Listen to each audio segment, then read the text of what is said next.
ಅವಮಾನ ಮತ್ತು ಅನುಮಾನ ಎಷ್ಟೇ ಇರಲಿ, ಆದರೆ ಸಾಧನೆ ಮಾಡೋ ಗುರಿ ನಿನ್ನಲ್ಲಿರಲಿ.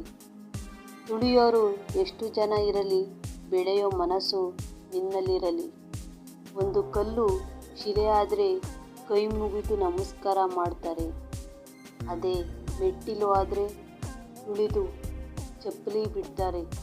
ನೀನು ಸಾಧಿಸಿ ತೋರಿದರೆ ನಮ್ಮವರು ಅಂತಾರೆ. ಸೋತ್ರೆ ನಮ್ಮವರೇ ಹುಚ್ಚು ಮಾತುಗಳಿಂದ ನಮ್ಮನ್ನು ಅವಮಾನ ಮಾಡ್ತಾರೆ. ನಿಭಾಯಿಸಲು ಯೋಗ್ಯತೆ ಇಲ್ಲದ ಮನುಷ್ಯನಿಗೆ ಅಧಿಕಾರ ಮತ್ತು ಜವಾಬ್ದಾರಿ ಕೊಡಬಾರ್ದು. ಒಂದು ವೇಳೆ ಕೊಟ್ಟರೂ ಲಾಭ ಇಲ್ಲ. ಯಾಕಂದರೆ ಬಂಗಾರವೇ ದೊಡ್ಡದು ಅಂತ ತಿಳಿದಿರುವ ಮೂರ್ಖ ಜನರಿಗೆ ವಜ್ರದ ಬೆಲೆ ಗೊತ್ತಿರುವುದಿಲ್ಲ. ಸುರಿದು ಹೋದ ಮಳೆ, ಸರಿದು ಹೋದ ಸಮಯ ಮತ್ತೆಂದೂ ಸಿಗಲ್ಲ. ಹಾಗಂತ ನೀನು ಅದರೊಳಗೆ ಕಳೆದು ಹೋಗಬೇಡ.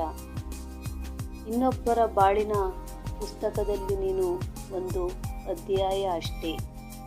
ಅರ್ಥ ಆದರೂ ಆಗದೇ ಇದ್ದರೂ, ಇಷ್ಟ ಆದರೂ ಆಗದೇ ಇದ್ದರೂ ಪುಟ ತಿರುಗಿಸಿ ಬಿಡ್ತಾರೆ. ಮುಗಿದು ಹೋದ ವಿಷಯದ ಬಗ್ಗೆ ಚಿಂತಿಸಬೇಡ. ಕೆಳಗೆ ಬಿದ್ದ ಹೂವು ಮತ್ತೆ ಗಿಡ ಸೇರುವುದಿಲ್ಲ. ಯಾಕಂದರೆ ದೀರ್ಘವಾದ ಜೀವನ ಮುಖ್ಯ ಅಲ್ಲ, ದಿವ್ಯವಾದ ಜೀವನ ಮುಖ್ಯ. ಚೇಂಜ್ ಆಗು ಸ್ವಲ್ಪ. ಈ ಪ್ರಪಂಚದಲ್ಲಿ ನಿನ್ನಿಂದ ಬದಲಾವಣೆ ಆಗಬೇಕು. ನಿನಗೆ ಅವಮಾನ ಮಾಡಿದವರ ಜೊತೆ ಜಗಳ ಮಾಡಿ ಸಮಯ ಕಳೆಯಬೇಡ. ಅವರೆದುರೇ ಬೆಳೆದು ತೋರಿಸು. ನೀನು ಇನ್ನೊಬ್ಬರ ಜೀವನದ ಬಗ್ಗೆ ಸುಮ್ಮನೆ ಇಲ್ಲದ ಸಲ್ಲದ ಕಥೆಗಳನ್ನು ಕಟ್ಟಬೇಡ. ಯಾಕಂದರೆ ನಿನ್ನ ಜೀವನದ ಬಗ್ಗೆ ಬೇರೆಯವರು ಕಾದಂಬರಿಯನ್ನೇ ಬರೆಯಬಹುದು. ಅರ್ಥವಿಲ್ಲದ ಮಾತಿಗೆ ಎಷ್ಟು ಸಮಯ ನೀಡಿದರೂ ವ್ಯರ್ಥ. ಹಾಗೆಯೇ ನಿನ್ನ ಜೀವನದಲ್ಲಿ ಅರ್ಥ ಮಾಡಿಕೊಳ್ಳದೆ ಇರುವವರ ಜೊತೆ ಸಮಯ ಕಳೆದರೆ ನಿನ್ನ ಬದುಕು ವ್ಯರ್ಥ. ಕೊನೆಯದಾಗಿ ಒಂದು ಮಾತು ಹೇಳ್ತೀನಿ ಸ್ನೇಹಿತರೆ, ಕಷ್ಟ ಕಲಿಸುತ್ತೆ, ಸುಖ ಮೆರೆಸುತ್ತೆ ಮತ್ತು ಆತ್ಮವಿಶ್ವಾಸ ಮಾತ್ರ ನಿನ್ನನ್ನು ಆಕಾಶದ ಎತ್ತರಕ್ಕೆ ಬೆಳೆಸುತ್ತೆ. ಮತ್ತೆ ಒಳ್ಳೆ ವಿಷಯದ ಜೊತೆ ತಪ್ಪದೆ ಬರ್ತೀನಿ. ಎಲ್ಲರಿಗೂ ಒಳ್ಳೆಯದಾಗಲಿ.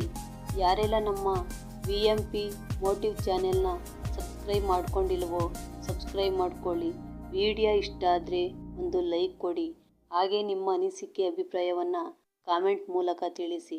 ನಾವು ಯಾವುದೇ ವಿಡಿಯೋ ಹಾಕಿದ ತಕ್ಷಣ ಮೊದಲು ನೀವು ನೋಡಬಹುದು. ವಿಡಿಯೋ ಇಷ್ಟ ಆದರೆ ದಯವಿಟ್ಟು ನಿಮ್ಮ ಸ್ನೇಹಿತರಿಗೂ ಶೇರ್ ಮಾಡಿ.